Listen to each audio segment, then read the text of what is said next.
pinamalas ng Diyos ang kapangyarihan niya. At sa lahat ng plague na yan, ay walang dumabo kahit isa sa kanila. Amen? That's the protection, the salvation that God has given to the Israelites. While the whole land of Israel, of Egypt, suffered all the plague. Suffered po yung mga tao at mga hayop doon. And so, gagawin po natin, let us dig. Ang gagawin po natin, bawat sakit, ay bawat plague, ay ididip po natin sa yung pinky natin. At doon sa plague, ilan natin, yung first plague is blood. Say blood. Blood. Then, i-ganon po natin dito sa ganon natin. I-dikit natin ito para doon sa plato. Then, mag-dip tayo ulit. The second one is frogs. You say frogs. Frogs. Hindi. And then, kuha tayo ulit. Vermin.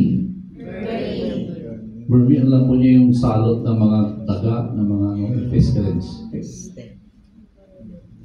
And then, let's go. The fourth one, flies. Alam po yung flies, talagang punong-puno ng langaw, ng buong lupa. Okay. Fifth one, let's go. The plague. Ito po yung the plague of plagues, sabi sa mga lahat ng hayop. Nagsalot ang mga hayop. Five yun, five. Then, the sixth one, say, boils. Pigsa. Puro pigsa sila.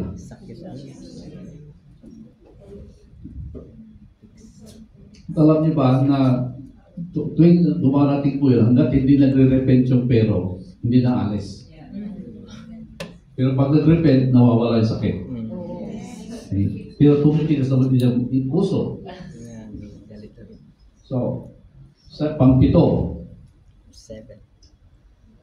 hail.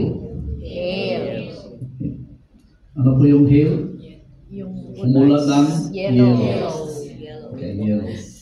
So actually, pati yung mga naiwang mga animals, namatay din kasi tinamaan ng mga yellow.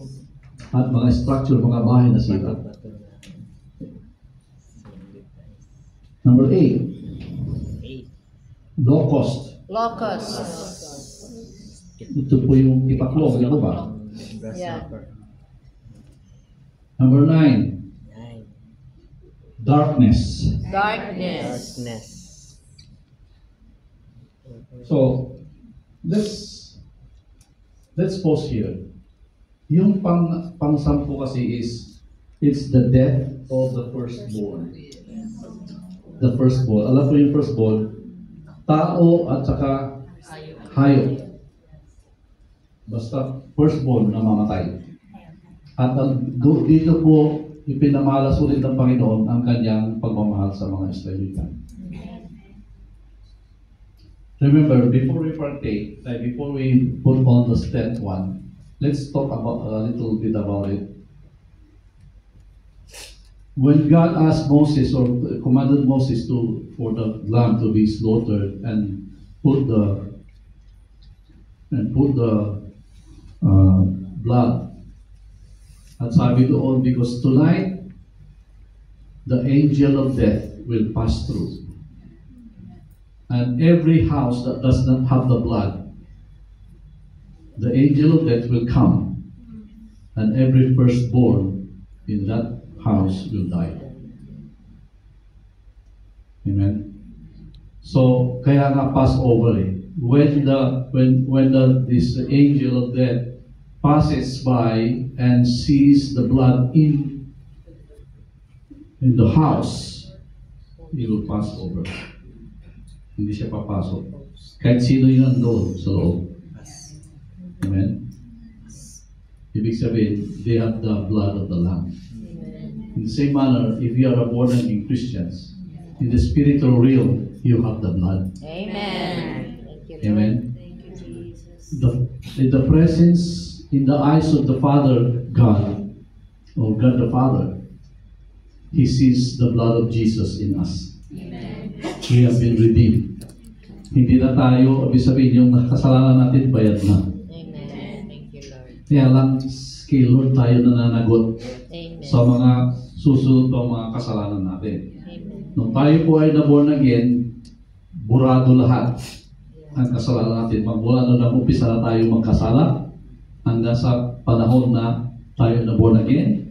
At ano pa mga susunod na mga kasalanan gagawin natin, kahit Kristiyano na tayo, ay kay Lord Jesus tayo mananagot. Amen. Kaya ang sabi po sa Bible in 2 Corinthians chapter 10, chapter 5, verse 10, I think.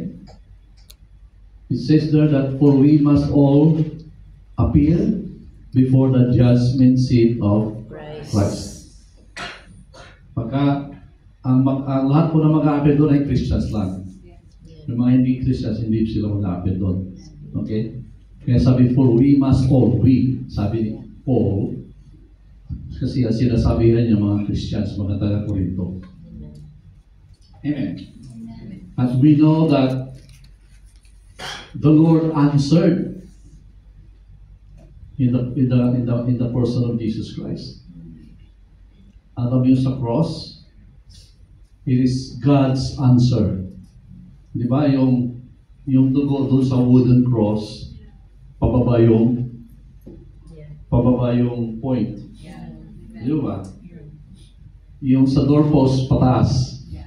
It's like man is asking for the Savior, and then the cross is answering that I have now given the answer, the salvation that you needed. It's pointing downward. And so that's the flag of Israel, the Star of David. Kita niyo yung Star of David? Triangle pababa at triangle pataas. Amen. Kaya hindi accident lang ang mga nangyari sa Israel. Meaningful po yung mga ano nila. Amen. So, praise God. Praise God po. And so, let's dip the finger and then let's say, death of the firstborn son. Death of the firstborn son. Amen. And so, let us now lift the cup and let us drink the cup of judgment. Alam po natin na in our yung pong salvation natin ay because of the blood of Jesus, right? I mean, the judgment that God has for sins has been answered through the blood of Jesus. Amen. So, sabi po, as we partake, remember that your sins has already been judged in Jesus. Amen. So, nahusgahan na ang lahat ng kasalanan natin sa pamamagitan ng ating Panginoong Jesus. Amen. Siya po yung nanagot para sa atin. Amen. So, lahat ng kasalanan natin susunod, kay Jesus tayo mananagot. Kailangan ayusin natin po yung buhay natin. So, let's, this is the blessing. Blessed are you, Lord God, King of the universe, who created the fruit of the vine, and this we remember. Let's pray.